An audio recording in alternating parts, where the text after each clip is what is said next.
Good morning, afternoon, evening, whatever it is where you are. It is time for some pixel chatter. Welcome to the show for another week. Today we've got some cool images we're going to be going through, and in addition to that, I'll be answering some questions as I normally do, and we're going to have a look at a software that somebody sent me to check out. It's funny, I get sent all sorts of emails from companies wanting me to tell you about their stuff. And pay me for it. I haven't been paid for this particular software. I just thought it was, I don't know, kind of interesting. So I'm going to show it to you anyway. And you make up your own mind what you think about it. But it's a software program that does all the processing for you, so you don't have to do it yourself. G'day, Brian. Good to see you here, mate. Welcome to Pixel Chatter this week. G'day, Aussie. Yep, Ugg boots. I've got them on. Thanks, Aussie Paul. Pretty cold here this morning. What does my iPhone say? It says it's... Let me have a look at the weather. What's it say? I'll just bring up my weather app and have a look. Oh, 3 degrees it says. I don't know if you can see that. Yeah, there you go. 3 degrees currently with some light morning frost where I am. And for some of you in the world, that's probably, warm. But for me, it's cold. I'm not good with the cold weather. Finding Middle Earth, how you going there, buddy? I'm going to come back to you. Hopefully this week. I've had a bit of a crazy week this week. Alrighty. Yeah, so plenty to get onto this week. Lots of questions to answer. A few images that we're going to go through and critique. And as I said before, a software program that I'm going to show you. Like I said, you know what happens as you get more followers on social media? These companies start coming out of the woodworks and they offer you their stuff for free in the hope that I'll promote it. And a lot of it's crap, unfortunately. I've been sent a few things. I got sent, in fact, one of them I got sent was up. I'll put it up here. Oh, I can't grab it easily. I'll probably have a lens fall down on my head. But they sent me this funny, I don't know, belt thing that you can put on your belt and then you can clip your DSLR onto it. But I wouldn't trust it, stuff like that. It's pretty funny. Who else we got here? Andrew, g'day mate from the UK. Hopefully things are good there. Big Oz, how's it going? I'm going well, mate. Hope you're going good too. And Brian's just had his bacon and eggs habanero. I can't even say that. Some chili for breakfast. And Aussie Paul says that's yum. Whatever it is. Sounds like some Mexican dish of some sort. Anyway, yeah, companies send me all this free stuff, and so I have got a software they sent me, and they said, would you sell this to your followers? And I said no, but I'm going to show it to you anyway. But I want you to know I'm not endorsing it. I don't really like it, but it's kind of cool. So I'm going to show you that today. All right. So let's get stuck straight into it. First of all, I want to say thanks. If you haven't noticed on my Instagram page, I only started getting really active on Instagram not too long ago, and we're already over 1,000 followers. So if you're not already following me on Instagram, you can do that. Jump over to Instagram, look for On Three Legs. That's with the number 3. And also same thing on Facebook. Facebook's going crazy. I think we're up to about 7,500 followers over there now, and a lot of cool activity happening. So jump on either of those platforms. I want to say thank you because, of course, without you guys following, we wouldn't have that. The YouTube channel's doing well as well. We're approaching the 8,000 subscribers. And it's not all about subscribers for me. I'm not a big fan of worrying about how many subscribers or followers we've got. I love having these interactions. I see the same people popping in each week, and I'm having chats with the same people. We're building a community of photographers that are like-minded, and I think that's pretty cool. I really do love doing that. So let's get stuck straight into the questions. And I just saw that Finding Middle Earth has just put up one in the chat box about upgrading to the XT2, and one of the questions I've been getting a lot is, will I be upgrading to the D820 or whatever it's going to be? So I'll answer both of those questions in one, because I think that'll be a good way to do it, and everyone will be happy that they've got an answer. So will I be upgrading to the XT2 or to the D820 or whatever it might be? At this stage, I have no plans to upgrade to either, and here's why. When the D810 came out, I don't know why, but I wasn't happy with the D800. And I don't know why. I just don't know why. And, I was chatting with Eli Liccardi. Now, if you don't know who Eli Liccardi is, I suggest you follow him. You go to blamethemonkey.com. But he's an amazing photographer, and I was having a chat with him. He was in Sydney, and I asked him why he upgraded the D810, and he said it was everything the D800 should have been. And there was something about the D800 I wasn't happy with, so I just went and found a D810. It was really hard to find, and I paid about, I think it was 3,850 Australian dollars for it. So I paid a premium, and the reason I paid a premium was because I was one of the early adopters. So I figure it's got a 36 megapixel sensor. My camera's probably got about, I don't know, 30 or 40,000 shots on it. So the shutter life has still got a fair bit of go in it.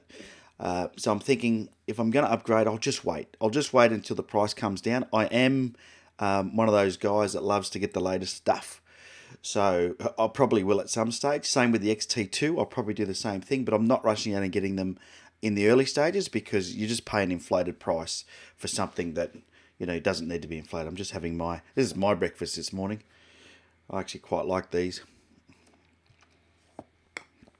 I've got that, and I've got a cup of coffee. It's just a red cup this morning. I think I need a Pixel Chatter cup, maybe a Nikon cup or a Fuji cup. Anyway, so that's sort of where I'm at with the thinking around upgrading. I'm just going to pop the chat box out so I've got that separately to make it a bit easier for me.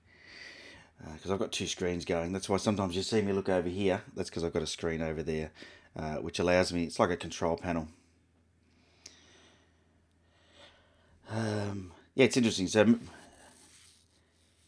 I'm not upgrading to the D820 because they're going to add a lot of snap. This is in the chat box, by the way. Finding Middle Earth, a lot of snappy photos, fast action features that won't help me with landscapes. I agree. And if you look at my response to the question on my YouTube channel, I said the same thing. I said that I don't need the fast focus that the D5's got. That was one of the things that they were adding because most of my focusing is done in manual focus. Or if I do use autofocus, it's only for a split second to focus things. So that's not going to really appeal to me. I think that was one of the features. And then the other feature that the main difference is going to be the size of the sensor. Well, 36 megapixels, I can tell you now, is more than enough. Now, I may change my mind at some stage, but at this stage, it's enough. So I don't need to upgrade to that. All right. If you've got any comments, keep chucking them in the comment box. I'll keep checking them as I can flip over there and have a look. All right, next question. How do I adjust my white balance? I got a question, and it was a bit confusing because somebody asked me about how I go about adjusting my white balance. And I shoot all of my images in RAW with auto white balance. And I do that so when I get back to my computer, I can easily change the white balance to what I want. So let me go to a set of photos I know are going to have an off white balance. Let me see. That way I can give you a bit of an idea of what I'm talking about. That would probably be helpful, wouldn't it? Let me find something where I feel the white balance. Typically, you know what, white balance goes off quite often with filters. So if you've used a filter for something like an ND filter or Hoyt filter and you've got auto white balance on, sometimes the camera can get it wrong, or sometimes it can be because of lighting or something like that. But let's just have a look and see what I can find. Yeah, there's one there. All right, I'll share this with you. Let's have a look at my screen.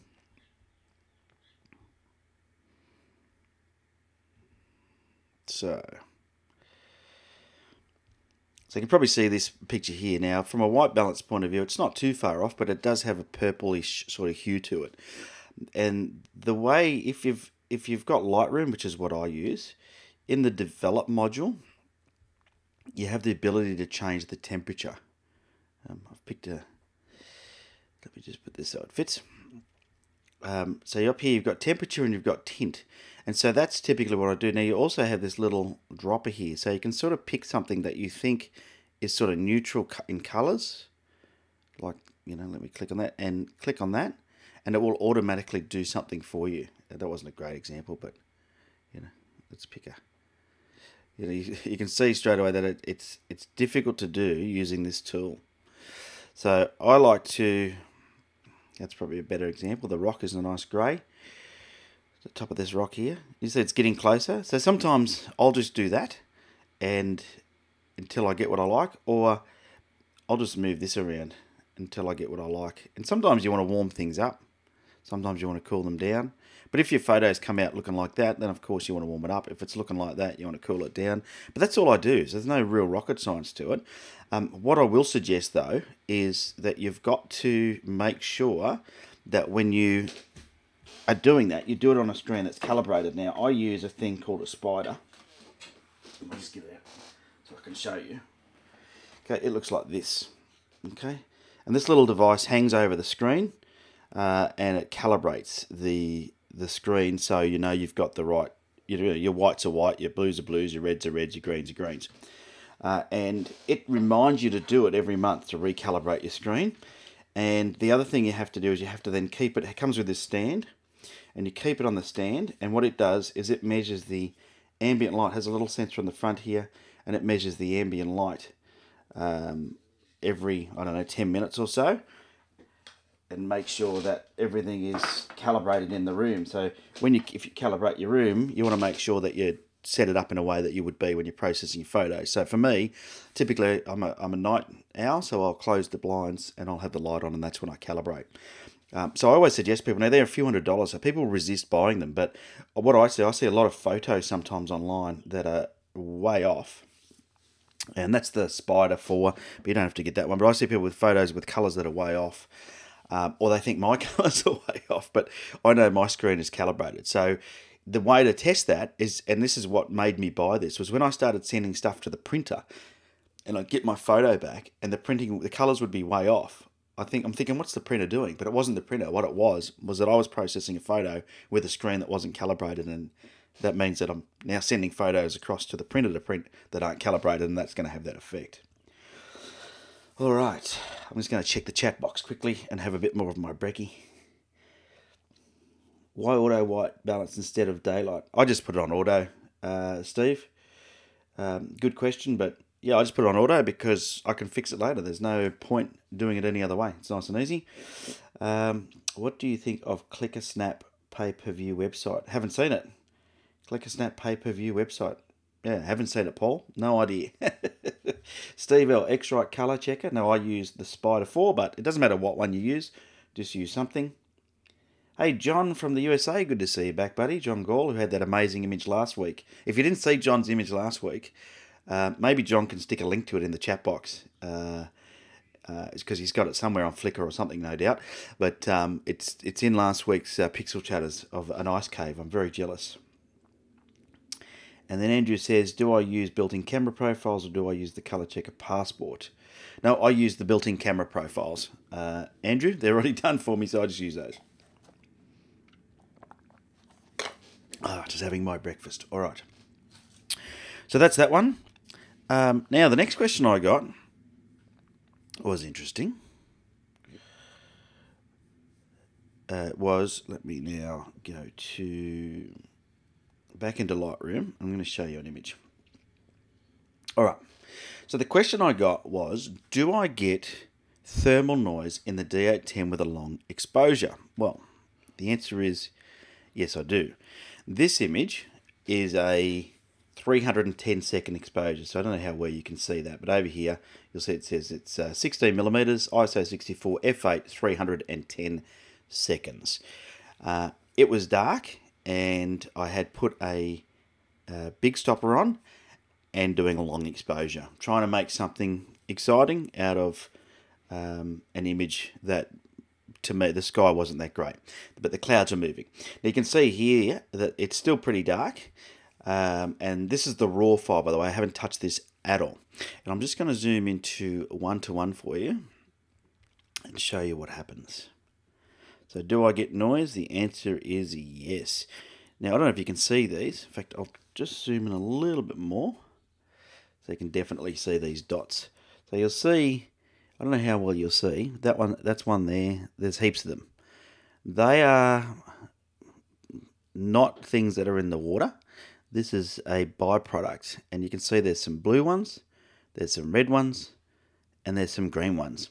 Okay, so you think RGB, so this is where these are coming from. So what I do to combat that is I sit here with my little healing brush, and I just clone them out. I just, one at a time, go through and clean them up, because there's not a lot else you can do. Now, you could do this in a much more efficient way because it's all a similar color.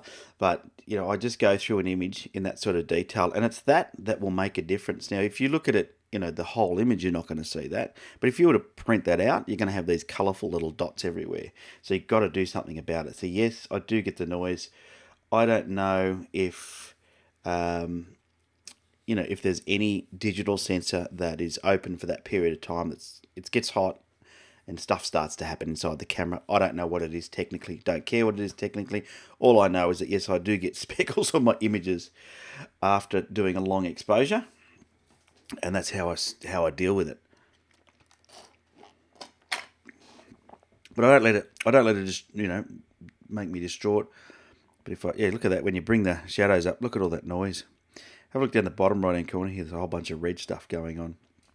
So, you know, there's definitely, so that's bringing the exposure up. I'll bring the exposure back. So now that's where the original exposure was. So you can see I have done something to this. Highlights down, shadows up. Alrighty, so that's sort of how I deal with that. Good question. And if you're wondering, there's nothing wrong with your camera, it just does it. So you just got to deal with it. All right, I'm going to show you this software. So once again, the disclaimer. John saying dark frame subtraction. Is that what it's called? Okay, I don't know technically. You don't subtract dark frames? No, I don't subtract dark frames. There's obviously some trick I don't know about. I'm about to learn something. Cool. That's all right, John. I'll have a look into that. Now I've heard that, I'll work out what that is, because I'm sure there's plenty of people that don't know what that is. Take a dark frame for the same length of time. Throw it in Photoshop. All right. I'll come back to that. I'll come back to the chat and I'll work that out later. All right. So here's what I'm going to do. I'm going to show you a software that I have been sent, but I want to make sure that you are 100% clear that this is not a paid endorsement and I'm not endorsing it. And I've told this company I'm not interested in endorsing it. But they have sent it to me. What happens when you start getting followers online is people start sending you stuff for free and hoping that you'll sell it or push it or show it to people. And so I got this software called Photo Lemur, Photo Lemur. And they've probably sent it to a whole bunch of people. Now this is just a demo version now because I said no. Oh, what's going on? Okay, I need to go back to that and minimize it so I can drag my files over, just the way the live broadcast works. So we'll just have to put up with the fact that some things in the back. Now what I did was I just randomly picked 3 raw files. You can see here. So they'll take a little bit to process. And I'm just going to drag them in. Now before I do that, let me explain to you what this software does. This software takes an image and it automatically processes it for you based on a whole bunch of algorithms, automatically processes it for you to make it the best possible image, or what they think is going to be the best possible image. To me, that's taken the fun out of it, number one. But it surprisingly does a relatively good job. It doesn't do a great job. It does a relatively good job. So if you had a bunch of, I don't know, holiday snaps, I find, you know, as a photographer, I'll go out on holidays. I find sometimes I don't want to shoot just small JPEG files because I know that I want to be able to control things like the contrast or the clarity or some sharpness or the colors, the vibrance, right? I don't want to let the camera do it. So I'll take a whole bunch of photos and then they'll sit on my hard drive forever because I don't take the time out to process them. I've got a bit of a throat going on there. We'll lubricate the old vocal cords with some coffee. Yeah, I don't want to bother processing them. So something like this would actually work well. So let's go back to the software and I'll drag something in there so you can see how it works. Now, has anybody heard of this software yet? Photo Lemur? I don't even know if it's been released.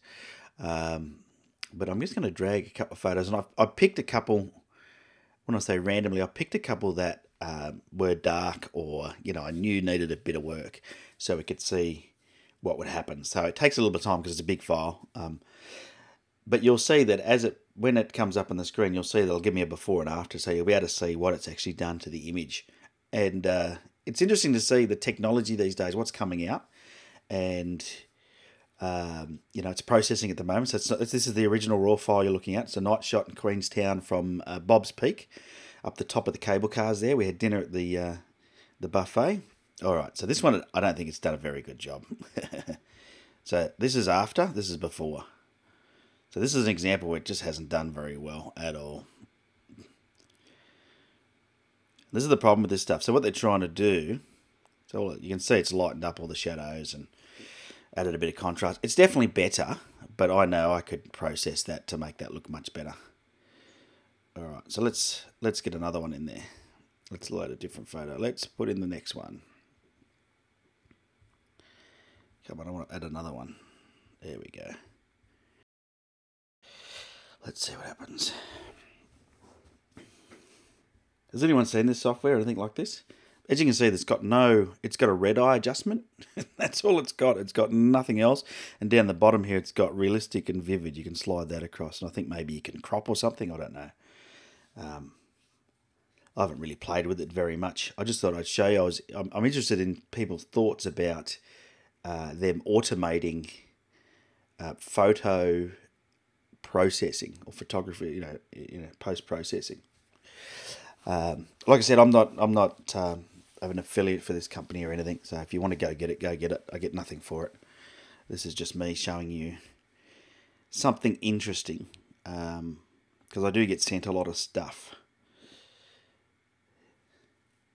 So it's called Photolemur, Photolemur. All right. So let's have a look and see what this one did. Oh. So you can see this one here has gone way too far on the cold side, but it's definitely, it's definitely done its thing.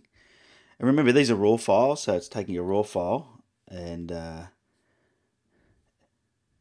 lemur like the animal, Lemur.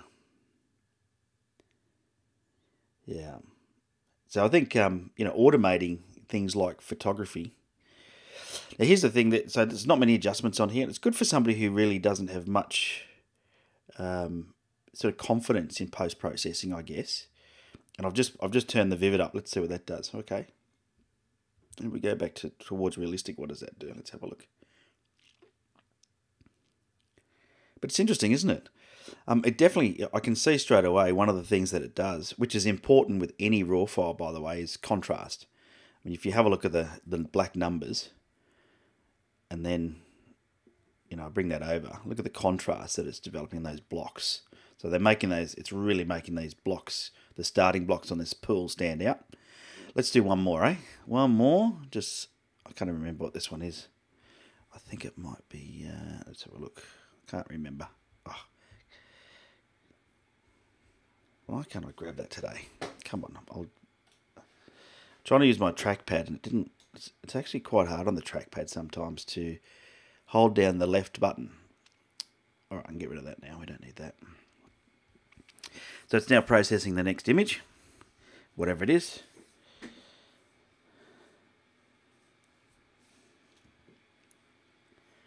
Yeah, so if you're into processing your photos, you're not going to enjoy this software. But it is a good option if you're, here we go. So it was Camel Rock. So this is a long exposure I took in Camel Rock when I was down there. As you can see, the white balance is out because I had a filter on. Oh, it's fixed it. Okay, cool. So there you go. That's a good example of what it will do. Let's just do a bit of a before and after there. So you can see the white balance on the left is way out. And that's because I've got a Hoya ND filter on my lens screwed on. And you can see it's fixed that. You can see that it's definitely increased the contrast. I mean, it's done a okay job. Let's just increase the vividness and see what it does. But it's pretty interesting to see that, this is the future, right? This automatic photo processing. I've seen, let's see, Vivid's just doing weird stuff. I've seen people, you know, now there's this camera that's out there, and I think it's a Sony or something. It's in a case that you can't open, and you take photos, and it connects to Wi-Fi, and it just uploads photos to the internet, and they post-process it for you, and then send the photos. Yeah, so that gives you sort of an idea. The challenge with something like this, I can see straight away, is that over here on the left-hand side, I don't know if you can see that. I'm not sure how I zoom in. Can I zoom in doing this? Oh, yep. Okay. I can see up here, there's dust on the sensor. So how do I remove those now? Can I use this eye? What can I do? There's nothing I can do. Because there's no tools, there's nothing I can do to fix it any further. And I think that's the problem with something like this. So, and because I zoomed in now, it's reprocessing it for this particular view. That's weird, isn't it? Anyway, we're going to get rid of that. We're going to close it down. It's just a demo. And we'll come back to that in a second. But yeah, I don't know what your opinions are on this photo automated sort of processing, but there you go. That's sort of what's coming our way. All right, let me bring up the 3 pictures for Pixel Chatter. Come on, computer, catch up. It's funny, you think you've got a good fast computer until you try live streaming at the same time, and then you learn that your computer actually struggles a little bit. So, yeah, there you go. I'll just finish my breakfast. I probably should have had this before I started this. All right, they're improving it over time. Yeah, they are. Let's have a look in the chat box. Hey, Tommy, how you going? Oh, did you have a look, Chris? It says it's $3 US per month. So Chris Elliott says $3 US per month. Is that for that Photo Lemur product, is it? Okay. G'day, Tommy from the UK. What else we got going here? Might be nice for smartphone or minimalist photographers that want a drag and drop solution. Yeah, it could be. Yeah, look, it does a half decent job. So I'm not going to say it does a terrible job, but I put some other photos in there before, and things like chromatic aberration, it actually amplifies it. So if you've got a photo that you've taken that has, if you don't know what that is, it's like a fringing around contrasty areas. And if I zoomed right into that camel rock, it's probably got a bit of it, right? So, and it's just a byproduct of lenses and light diffraction through the lens. So you get this fringing, and it's purple or it's green or something like that. And you know, in Photoshop, it's actually quite easy to remove, or even in Lightroom, if you use a brush adjustment, you can actually desaturate those areas if you do it carefully. Quite often, if you tick the chromatic aberration removal in the lens profile, it will do it for you, right? If it doesn't, though, it's very easy to remove. In that software, though, it sort of was just amplifying the areas that were not great, and that's the challenge. So you're going to use a software like that, you're going to end up not having a perfectly processed photo, but once again, it depends on what you're doing with it. That's for sure. All right, let's get stuck into doing some image critiques. So I have 3 image critiques. I've got about another, 70 emails of images. But I don't want to deter you from sending more in. If you do want your image critiqued on Pixel Chatter, send it in to me, ben@on3legs.com. Okay, Ben at On3Legs. The instructions are down below this video. What I will ask you to do, if you can, is make sure you send me your details of how you took the photo. So these 3 here, one of them I don't have any EXIF information for, unfortunately, but that's okay because his question wasn't related to that. It was related more to do with composition, so we're going to talk about that. But I wanted to thank these 3 people. First of all, Chris Lewis, that's his image, number 1 there, the waterfall on the left. Ian Appleton, which is the bridge in the middle. And then we've got Tommy, and I know he's Finnish. I might pronounce this incorrectly, Tommy. I apologise if I do. I think it's Voronen. That's Tommy's on the right there. So thanks, guys, for sending in your images. I know it's a brave thing. Really do appreciate it. And we'll take a look at those in a bit more detail in a second. So if you do want to send some in, the instructions are down below. I'll just finish my coffee so I'm done with that. Is anybody else having a cuppa this morning? I know that for some of you it's a different time of the world. What's the weather like where you're at? Just put that in the chat box for me. Tell me where you are and what the weather's like. I'm interested. Where are you and what's the weather like? Because the weather here, it's sunny, but it was pretty chilly this morning. All right. And that's why I was enjoying my cuppa. 7 p.m. and beautiful where you are, John. Nice. From the US. All right, let's get stuck into these critiques.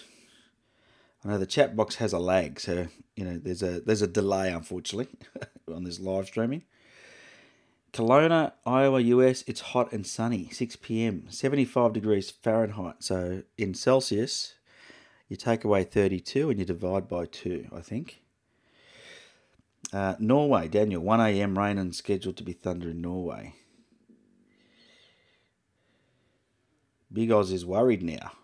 I don't know what you're worried about, Big Oz. Cloudy, 28 degrees in Hong Kong. That's Viking. Look at these people from all over the world. How cool is this? People from all over the world tuning in for Pixel Chatter. I don't know how many countries we're streaming to. Like I said, I think last week, if you weren't on last week, I mentioned getting a map up behind me. And then, getting you guys to all send me something in to stick on that map, whether it was a sticker or something, I don't know. Maybe just give me a location. I'll put a pin in for you or something. I'll work it out. I've got to find a map. All right, let's get stuck into these critiques. Okay. Now, by the way, before I do this actually, if you haven't already, go across to my website on3legs.com and download the ebook. What I've started also doing, and I'm not sure if anybody here is on the newsletter list. There's a couple of thousand people on my newsletter list that have downloaded this ebook. Once you download the ebook, you automatically go on my newsletter list. And if you don't want to keep getting it, you can unsubscribe. That's cool. I understand that our inboxes get full with all sorts of spam, but I'm sending out a weekly newsletter, has the latest vlog on it, has a photography tip, a photography quote, and any sort of upcoming info or stuff that's important. So if you want to get that weekly newsletter, I always put a couple of images in there as well, and open to suggestions as to what you'd like in that newsletter. Head across to my website on3legs.com and just fill in your details on the form. You'll be delivered a link to download the ebook straight away. And then, like I said, if you want to opt out, then just hit the unsubscribe button. You're free to do that. But I just thought I'd give that a quick plug if you haven't already got it. If you are getting it and you're enjoying it, let me know. Alrighty. All right. Oh, Big Oz, here we go. The waterfall shot is yours. Now I know who Chris is. There we go. Okay, that's why you're worried. Well, we're going to start with yours, Chris. So let's do that. Let's jump into this. Okay. Now, let's go into my develop module.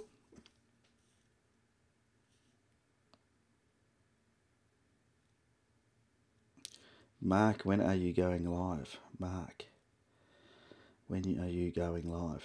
Not sure of that question, Andrea. Is that for somebody else? Maybe it is. All right. So let's have a look at this image here. This image was sent in to me by Big Oz, who's in the chat room. Always good when they're in the chat room. And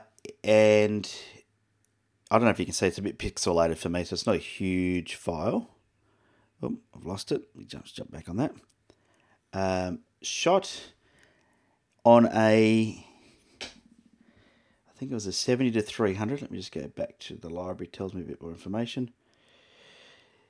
Okay, so Nikon D3300, 70-300 lens, f4 to 5.6 lens, which is the cheaper zoom lens that you can get from Nikon. Still okay, not a bad lens.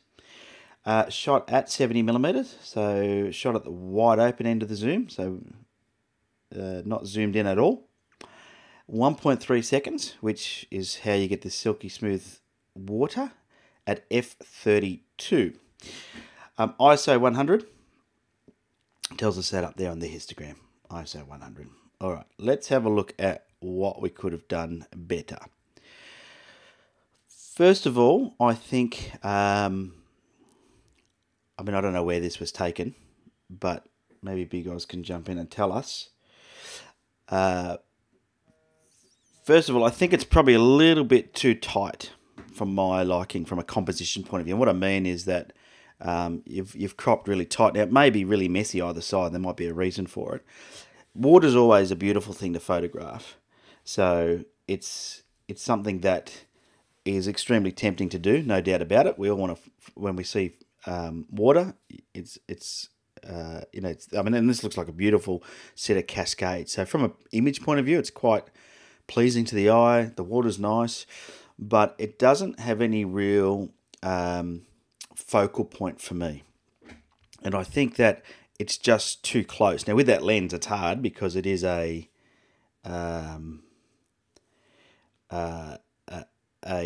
zoom lens, and 70mm is the widest you could go.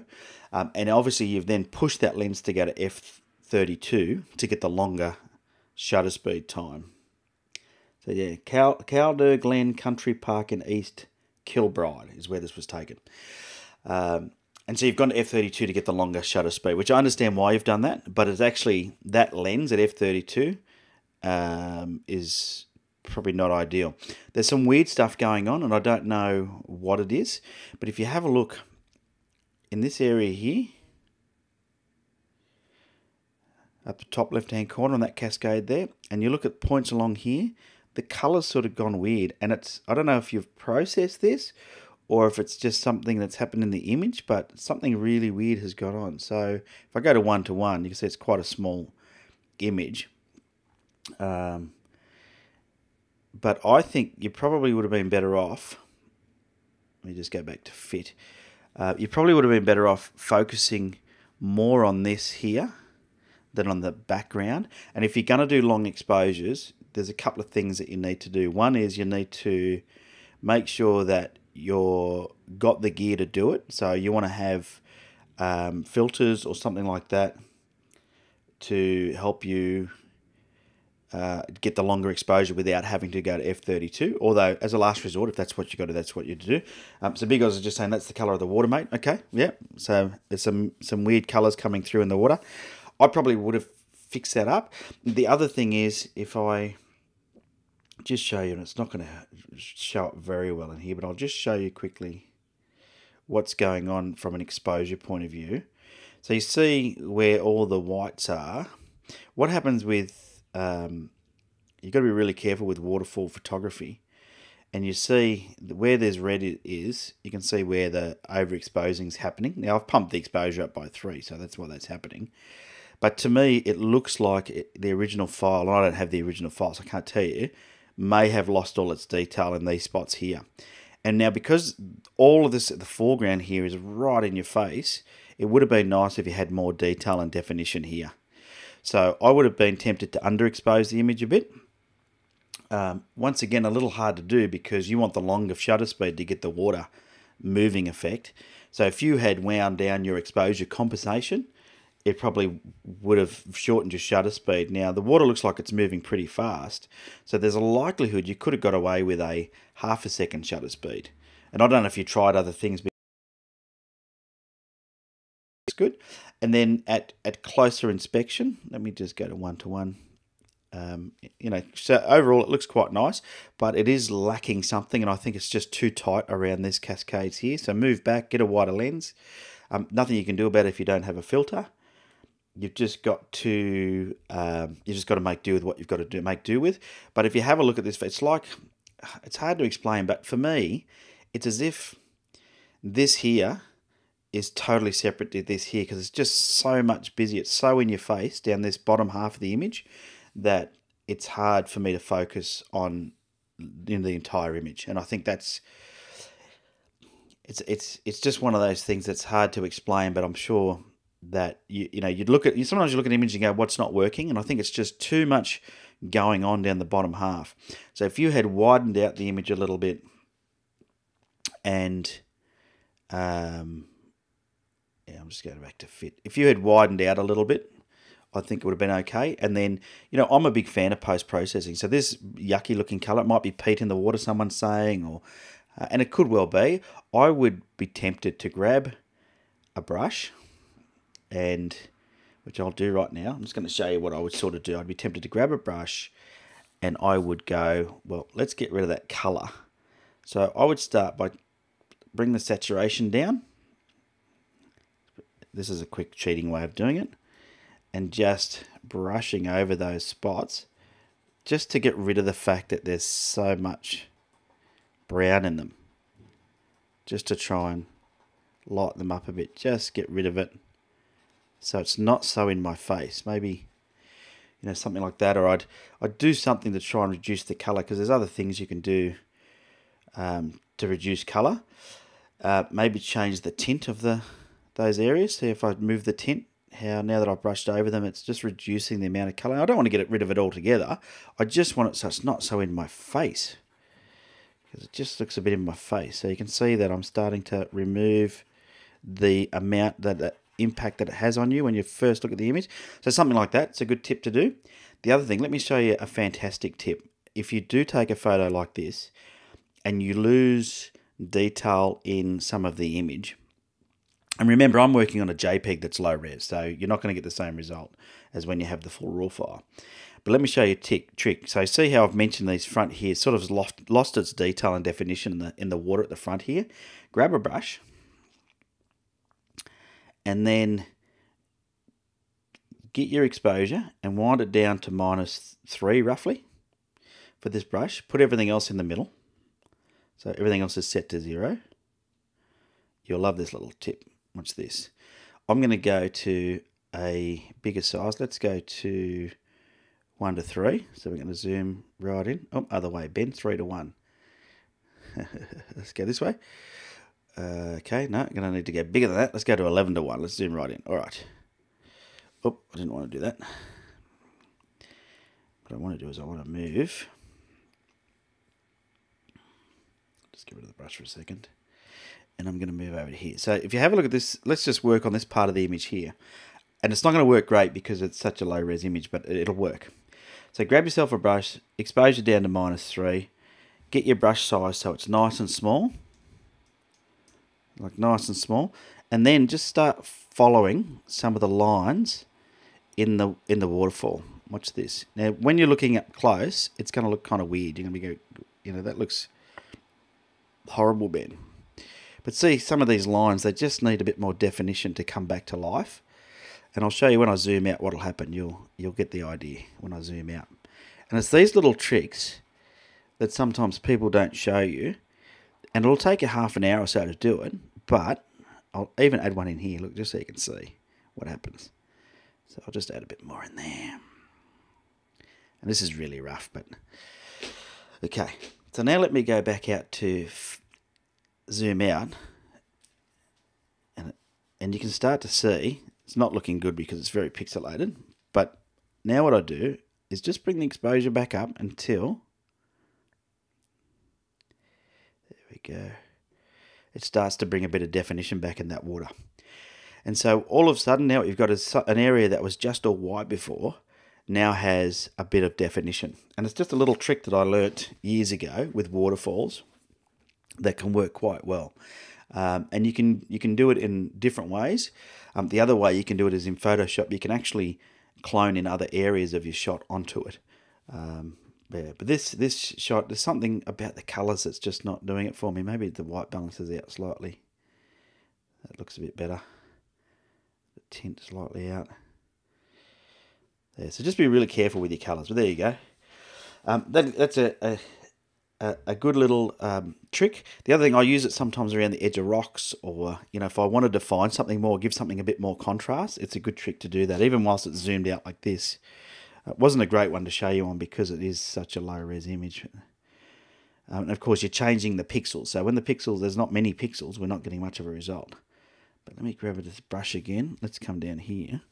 Once again, you just want a really small brush. I don't know if you can see how small that is, but it's tiny. And you just get in there and just, you know, I'm doing this really roughly. Even up on the top of the waterfall, these lines, you can just really enhance them by just running down the lines. It's a great trick, and I've used it a fair bit. Once you're happy with what you've done, then you just back off the exposure a bit so it's not so noticeable. And it just brings that definition back in. So there you go. Good trick for you. So don't be afraid to get in there if you find you've got a photo. But that's definitely, I think, what's going on here for me, because is we've lost the detail at the front. I think you're too tight. I think the colours were slightly off, so be careful with your white balance. You know, I've sort of got it looking a bit better, the colours. It just looks like a stain. So it might be Pete, because Pete would stain, wouldn't it? I'm not talking about Pete the guy. I think we're talking about Pete the tree. are we? I don't know what sort of peat we're talking about. But yeah, so that's that one. Thanks for sending that in, Chris. Hopefully that helps you out, mate. But definitely get wider and just think about your composition when you're shooting a photo. Think about, sometimes it's important to move back and include more. We get really excited about one thing and we forget to move back and include everything. So there you go. All right. Let's have a look at our next image. Now, our next image was sent in by Ian Appleton. And this one is taken on a D810.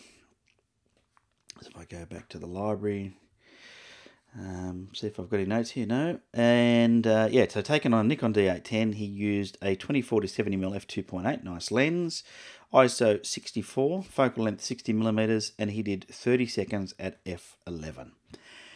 Now it looks to me like this is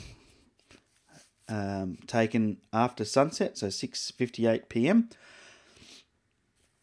So it looks like it's the you know, the nice soft light after sunset. Beautiful sky. You can see a nice hue of pink, orangey, salmony colours in the sky, and you know, of course, all the lights are starting to come on. Even the lights down here in this building are on. You can see down there, and all of that sort of, you know, bit of light over here. To me, all of that really adds a nice touch to an image when you start getting things like that. For me, I probably would have featured this little, I don't know if it's a village or what it is down there. I would make that stand out a little bit more. Beautiful, you know, the bridge leading our eye through the image, the nice sky, pastel-y sky, looks good. Overall, a good image. Let's just lay over the, let's go to the develop module. Let's just lay over the rule of thirds so we can see what's going on here with composition-wise. You can see there's, on the intersections, there's really not a lot of interest. So there could have been cause to change things slightly.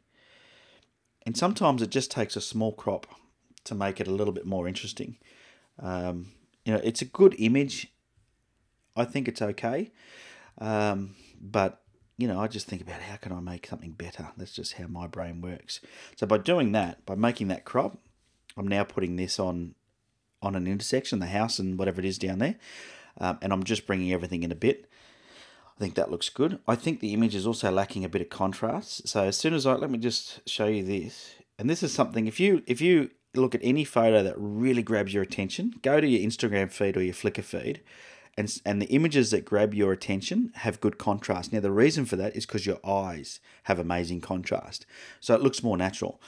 You know, when you look around at things, the contrast is always very, very strong. Your brain is good at processing it. So when images replicate what the eye sees, it grabs your attention more. So if you can see, when I set the contrast to 0 on this, and then I bring the contrast up, look at the difference straight away, how that brings the image a bit to life. You know, and once again, I'm working with a JPEG, so I don't have a lot to play with. Probably too much contrast, but that's okay. It gives you an idea. The other thing you do in Lightroom, which is good, is adjust the blacks and the whites, so you get, you know, some better looking blacks and whites. You get, and that once again brings nice contrast and depth to your image.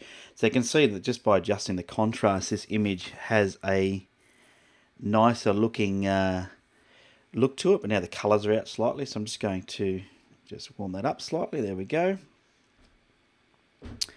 Now the other thing I would do in an image like this, after that small crop, you can see that looks good.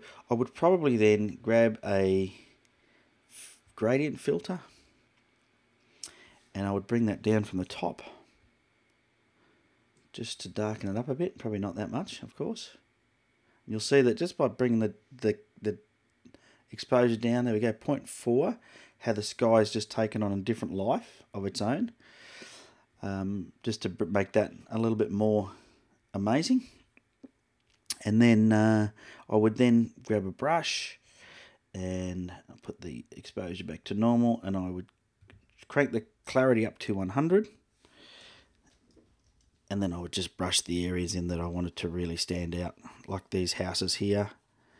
Yeah, that looks good. And maybe the bridge, get the bridge to really stand out. So just brush over it like so.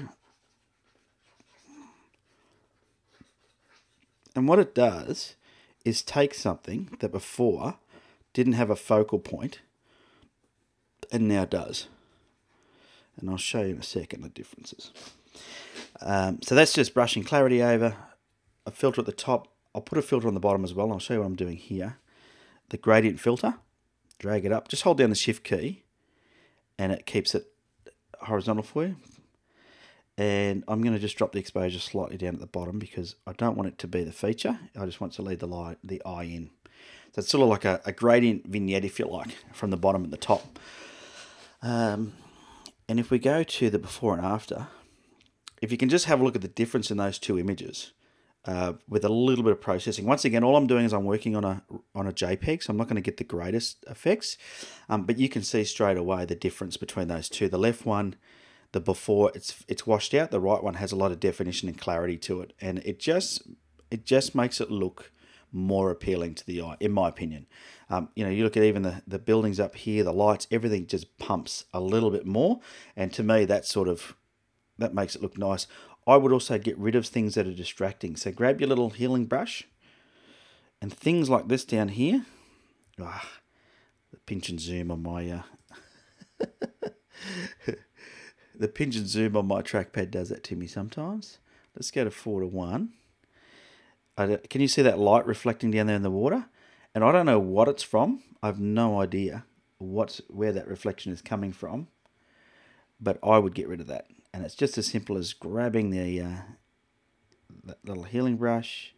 Looks like I haven't made it big enough, so just make it a bit bigger so it covers it. And because it's just such a small little detail down there, it'll disappear pretty quickly. Kind of just gets rid of that distraction, whatever it was. Even this over here, like if we look over here, there's something in the water here that's distracting. I just get rid of it. And a lot of people aren't fans of this sort of post-processing, but it just makes images look that little bit better. You've got the tools to do it, so why not? This one here didn't quite work out the way I wanted it to, so let me just move things around a bit, see if I can get it to look better. Let's just bring that over here. Let's find something that looks good. I think that'll do. Don't need to be too fussy here. Let's zoom back out to fit. So that distraction's gone now. I've created another distraction with something weird going on, but that's only because we know it's there. You'll also see these two really bright rocks. I think that's what they are. Let's zoom in and have a look. Little things like this, whilst it's being pretty picky, I can't see what they are because it's such a low-res photo. But I don't want you sending me raw files either, so that's okay. But I would get rid of that. Just remove it. Just put something else there. Same with that. If it doesn't make sense and it doesn't look good in your final image, just get rid of it. Let's have a look now. Let's zoom back out. Yeah, that's looking better. So once again, let's get the before and after going. So you can see straight away, if you have a look here, there's those three dots that are just... Because they're small dots, it doesn't make sense. We don't know what they are. You can see, if you look at my minor improvements, I've increased the color on the sky by dragging down a ND filter or a graduated filter. I've vignetted the bottom. I've increased the contrast, and I've ramped up the clarity on the buildings down here. And really, that's all I've done. And it's a pretty good image to start with. So I'm not going to say it wasn't a good image, but you can see just with a little bit of cropping, a little bit of time, a few minutes of tweaking, and we end up with something that just has that little bit more impact. When you look at the two images. And for me, that's really what it's about, is being able to get people to look at an image and go, wow. And this is simple stuff to do in Lightroom. It's not complex. All right, let me jump back over to the chat box and see what's going on over there. So I can't look at the chat box at the same time. All right. Don't go chasing waterfalls. No filters. It was my first trek there with my new camera, and I couldn't get that shot from anywhere else. No room. Yeah, take the 18-55. Very much so, big guys. I think it's a beautiful spot. Go down there and have another shot. And if you've got a filter now that you could use, grab that as well. Is this bridge a iconic landmark in Scotland? Is it? Scotland. Scotland. It's a Scottish landmark. Is this the bridge that we're talking about? No, this bridge was somewhere else. Where was this one taken? Ian Appleton. I don't know. Can't tell you now. So John has asked, when working on contrast, when will I use curves and when will I use tools like Topaz Studio Precision Contrast? Well, I typically use Topaz. I'm not using Studio that much. I'm using Topaz Adjust still a lot. That's probably my favourite plugin of all time. But I'm finding myself using plugins even less these days because Lightroom does a really good job. And if you learn how to use Lightroom, I even find myself hardly ever using Photoshop now. And the reason for that is because we're just sharing our images on social media. And I got to a point where I'm going, well, I'm spending a lot of time and energy processing a photo in all these different plugins, making it absolutely amazing at 100%, but people are only seeing it, at 72 pixels per inch on their computer screen in a small area. So I thought, you know what, I'm not going to do that anymore. I'm going to spend 5 minutes max. I'm going to use whatever's quick to process an image, and then if I need to, if there's something I can't fix, then I'll put it into something else. Yeah, so I'm still toying with Topaz Studio to decide whether it's a product that I'm going to continue to use. It is good, but it's got a lot of things in there that Lightroom has. So I think it's actually, I think for the first time, Adobe probably need to be shaking at the knees because Topaz Studio has the potential to knock Lightroom off if they get their charging right, their pricing right. So for me, I just like to edit something, like when we look at this image here, I've just done this. And if you think about how this has just happened, I've done this on a JPEG that is, at full size this is a small file I've been sent. And this editor has managed to get me a pretty decent image. If I shared this image on the right on social media, let me just put it 1:1. Yeah, so that's the size of the image at 1:1.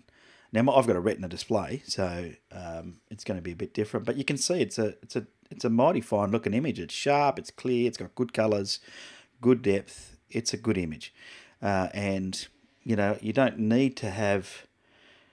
I think unless you're really seriously going crazy processing your images, I think it's like gear. I think people get FOMO, and I spoke about it in one of my vlogs once in the early days. People get this fear of missing out. If they don't have the latest gear or they don't have the latest software, they're not going to be able to make the best images. Well, the reality is Ansel Adams had this great big old box that took big medium format film, and he went out and took photos of amazing places.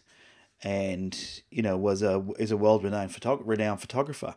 There were images that were taken 10, 15 years ago that are still absolutely amazing images that you still see, bubbling around the internet that were taken on things like D200s or D100s from the old Nikon days when the sensors were 12 megapixels or even smaller. So it's easy to get hung up on the latest, and I think that's an important thing for all of us as photographers is to make sure that we're not getting distracted by technology, and that we focus on on the craft of photography and enjoying the hobby, because that's it can become something that's unenjoyable if you're continually got anxiety about, do I have the latest software, have I, is where if you just enjoy the craft and then you get the basics right, and then you can worry about that stuff. That's how my head goes. G'day, Chance. You're late again. Yes. How are you, Chance? Hopefully you saw last week's Pixel Chatter last week, Chance, because we had one of your images on there last week. Paul, good night, Paul. Have a nice sleep. Steve has asked, do I print many images? Not really. Now, having said that, if you walk through my house, besides this one behind me, which I should change to one of my own, I have my images all throughout the house. So we've got framed images, we've got canvas prints, and we've got a lot of them throughout the house. So I have printed many of them. And when I print something, I spend a lot of time. The other thing that happens when somebody buys an image off me, so quite often I get contacted by people saying, I want to buy an image, and I will then reprocess the image. So I know that when I've put something up on the internet, I've only processed it quickly. Typically I don't do much noise reduction. I don't do much of the detailed color corrections, chromatic aberration removal. I don't do a lot of that just to share something on the internet. But if you say to me, Ben, I want to buy a print off you, or I want to buy the digital file to print myself or to use on my website or whatever it might be, then I go back and I reprocess the image. So I find out what image you want, and then I spend a couple of hours processing it. So the image that you get when you buy one from me has been, a lot more effort's been put into. It's sort of like the opposite to what the fast food outlets do. They put a lot of effort into the photos that they put up on the screen and little effort into the product they give you. I like to do it the other way around. I don't put much effort into the photos you see on the screen. I put a lot more effort into the product you get delivered at the end. All right, good question. Topaz denoise is kind of magical, says John. Yes, it is. I actually like Topaz denoise. That is one of the products I use. I don't mind the noise reduction that comes in Lightroom as well if you use it carefully with a bit of masking. The other thing is the Topaz Studio noise reduction, John, is pretty good as well, because the masking that's available in that is good. What else we got here? John says the newer tools usually save you time rather than making the images better. Yeah, yes, you're right. And chance you did? Yeah, you're welcome, mate. Anytime. All right, let's get stuck into the final image. This final image has come to us from Finland, from Tommy Vuorinen. Hopefully I've pronounced that right. And as you can see, his little description on the side here, you may not be able to read it. He basically says, I'm a Finnish landscape photographer, and he sent me 3 images from a trip he'd taken somewhere. He said all of them were taken about an hour before sunset and shot to the opposite direction of the sun. And he said he heard me talking about not taking a lot of photos in the same location, but instead get one awesome image, which is my philosophy. So when it comes to taking a photo, I'll go to a location and I will spend a fair bit of time working out my composition, and then I will really focus on getting that one shot, usually. And I get criticised for that. Hey, Ben, why don't you move around and get a stack of shots? For me, it's just the way my brain works. I can only do one thing. I can't focus. I find that if I sit in one spot and I really think about what I'm going to do, I get a better result. So that's why I do that. I find that works well for me. So he said he said the trouble with this location was that the view is gorgeous, but he was having difficult finding foreground interest or leading lines. So he's asked if I got any tips. Now, let's first of all just have a look at this image from a technical aspect, and then we'll talk about the composition or the composition aspect. So let's talk about it technically quickly, because I think there's a couple of things we can learn here straight away. Now, I haven't done anything to this image except put it into Lightroom. You can see straight away there. I've got my highlights checker on. You can see that straight away there's some blown highlights right in the middle there. Something that we've got to be careful of. The other thing is I don't have any data, so I don't know what length of time this shot was over, but if I look at the clouds, I can tell you that it was a long exposure. And then you look at one of the byproducts of that is that this foliage in the foreground is actually all blurry. So that sort of takes away from it. Snow is a bit like water if you're not careful, and I want to show you this. Let me get right in there. Let's go to 4:1. You can see in the snow, once again, blown highlights. So anytime you've got snow, you've got water, you've got sky, you've got to check these highlights, because blown highlights is going to, if you got this printed, these are pure white pixels, absolutely pure white, no shade of grey whatsoever. And what that tells us is if you lost the detail in them. Okay, so all you do on Lightroom to check that is on the right-hand side of your histogram, hit this little up arrow and do it as you're processing your image. And the reason I say do it as you're processing your image, because you'll do certain things.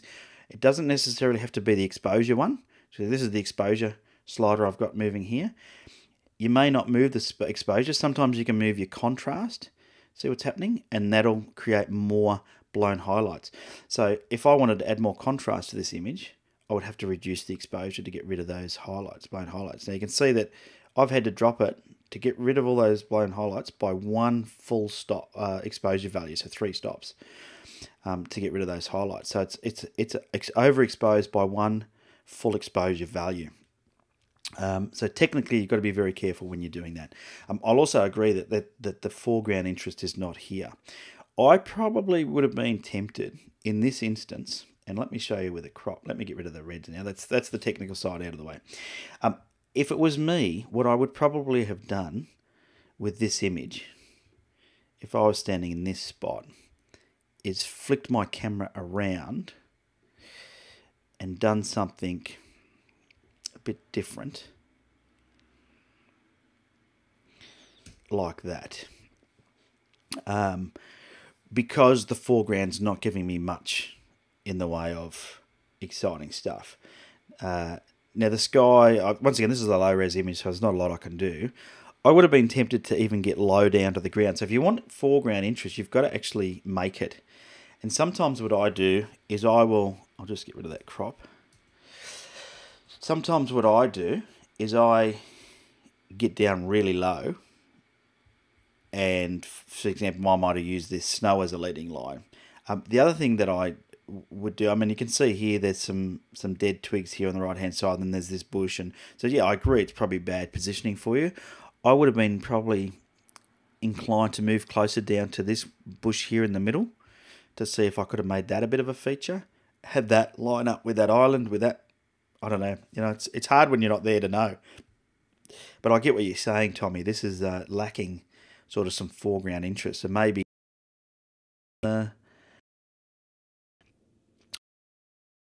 problems.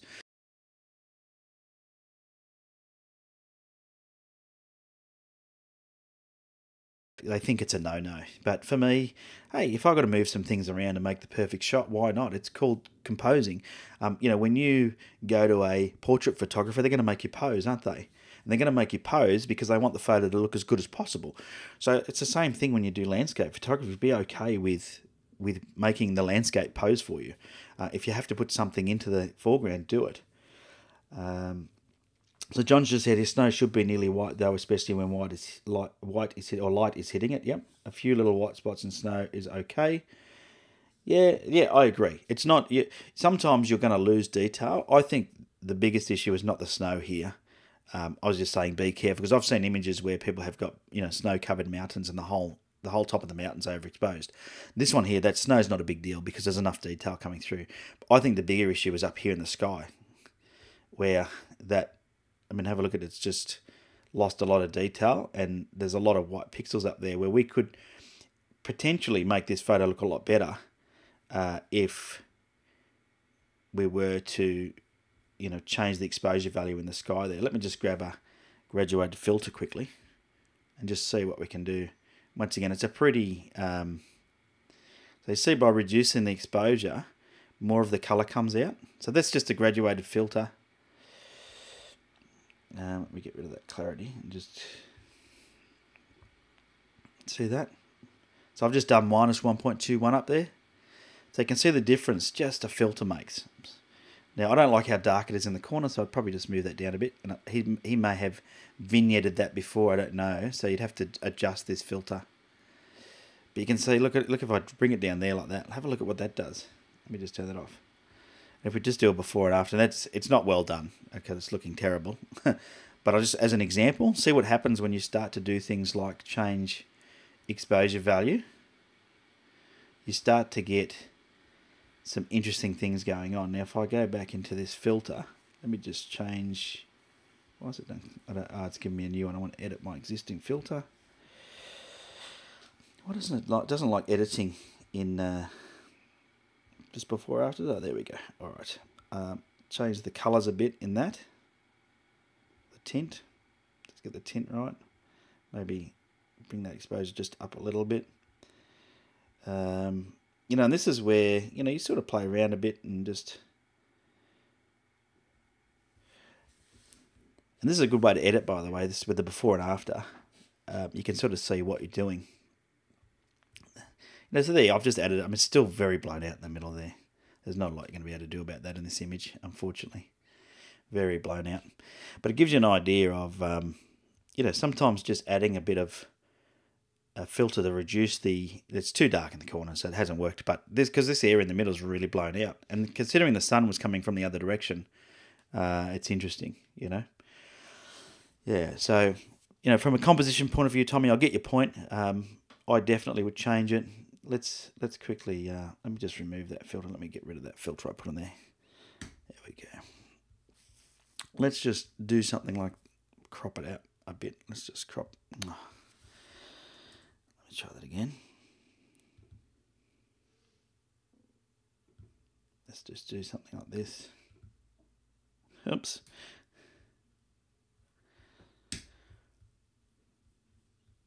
that's weird. There we go. You know, sometimes forgetting about foreground. Let me just bring it down a little bit. Just get that tree in there. There we go. Sometimes forgetting about trying to get all the foreground in can do something to the image. I think that actually looks better than the original. Just like that. So sometimes it's just about cropping it interestingly, you know, and, you know, you've got a nice sky. Maybe make the sky the feature. So John's asked there, what about adding yourself in for a self-portrait? Yeah, I've seen that done quite effectively too. So if I undo that, maybe what you could have done was stood on the snow and looked out to the distance with your back to us or something. Chucked your backpack on. Could have brought something interesting to it. But actually, yeah, to me, I actually like that crop I just did. That's the sort of thing I would go for. That straight away makes it a bit more interesting. Yeah, but, you know, there's a whole bunch of tricks you can do. And I think it is about moving around a bit that, you know, sometimes you just got to spend a bit of time finding that right spot rather than trying to turn. What do they say? Don't put lipstick on a pig. So if you haven't got the right spot, then go and find the right spot. I mean, I can see something down here. It looks like a little house or something. Maybe shooting, getting down on the beach, shooting so the house was in my feature or something. I don't know. There's a lot of things that when you're not there, it's hard for me to tell you. It's easy for me to give you advice without being there, but I wasn't there. Alrighty. So that's pretty much it for this week's Pixel Chat. I want to thank those three guys, Chris Lewis, Ian Appleton, and Tommy Vernon, for sending those images in. Just a reminder too, if you haven't already, catch up with me on Facebook or Instagram. Love hanging out there. And the other thing is, if you want to get my weekly newsletter, go and download the ebook off my website. Just go to On Three Legs. You'll see that there's on the sidebar, there's a button you can press to go to my ebook download, and you can grab yourself a copy of that. Any final words of wisdom you want to chuck in the chat box? We've got a few minutes. We'll just wrap it up. Hey, Brian says, that's okay if you're thin jumping in the shot. I agree. I don't like jumping in my shots. There are some images where it works really well. If you look at that image from last week that John gave us with the two people standing in the entrance of the cave, I think without the people, it wouldn't have had the scale. So I think you've got to, in some instances, you've got to think about that. So, you know, it brought scale to the whole image. And if you can get other people to do it for you, then it's perfect. I had a photo I took some years ago. I wonder if I can quickly find it. In a tunnel, and I had a mate with me, and I made him stand in the tunnel so we could see the size of the tunnel. Sometimes it just works really, really well. Let me have a look. Let's see if I can find this image real quickly. Sometimes, yeah, you can use someone else. It's always good. Yeah, I'm going to have a hard time finding this, I reckon. I've got so many photos. I have so many photos. I don't know why I've got so many. Well, I do. It's because I like taking them. I have so many photos. I'm not going to be able to find this photo easily. What did I tag it as? Well, here's a good example of one where I put a person in it. Sometimes, and this one wasn't actually me. This wasn't a friend of mine. I was shooting a thing called Vivid in Sydney. And this guy was playing the piano. And so I did a few things in this image that worked really well. As you can see, I've got the opera house in the background lit up nicely. Using the natural light from the piano on his face, because the piano was all lit up. This is a light festival in Sydney. But I've positioned myself so the keyboard is reflected in the glass top, and so are his fingers, so you can sort of see the keyboard as well. And then the people behind him are blurred out. Now, I actually spent a fair bit of time on this image. Although I shot it wide open, you'll see it's f2.8 at 48mm, ISO 2500. You'll see there's hardly any noise in it. So I spent a lot of time fixing this image up. I shot this with a D800, I think. Yep, with the D800. And I actually spent a bit of time blurring the people in the background just here because they were still relatively sharp. So there's all these different things you can do, but it just... The whole thing works well together for that reason. It's got a person in it. Sometimes putting a person in your image works well. And, yeah. So that's what I've done in that one there. And so sometimes it is about doing that. All right. So Anthony said, thank you for the Lightroom tips. You're welcome, mate. You're welcome. Chances have got over 300 gigs of photos. Yeah, I've got external drives galore pumped up with images. But I don't know what I did with that other image I was going to show you, but yeah, it doesn't matter. All right, well, that's pretty much it for this week, I think. I think we'll call it quits there. We've been going, this is a long one today, hour and 15. Thanks for hanging in there. Hopefully you enjoyed it. If you did, make sure you hit the like button, share it. I don't know if there's like anything else you can do, but just like it, share it, leave your comments, let other people know about it. And we'll be back again. I'm pretty sure I'm around next week for next week's Pixel Chatter. And we'll do it all again. I can see, as I've been sitting here, I've seen a few emails come in. So some of you have sent me images to critique. If you do have an image you want critiqued on Pixel Chatter, send it to ben@on3legs.com.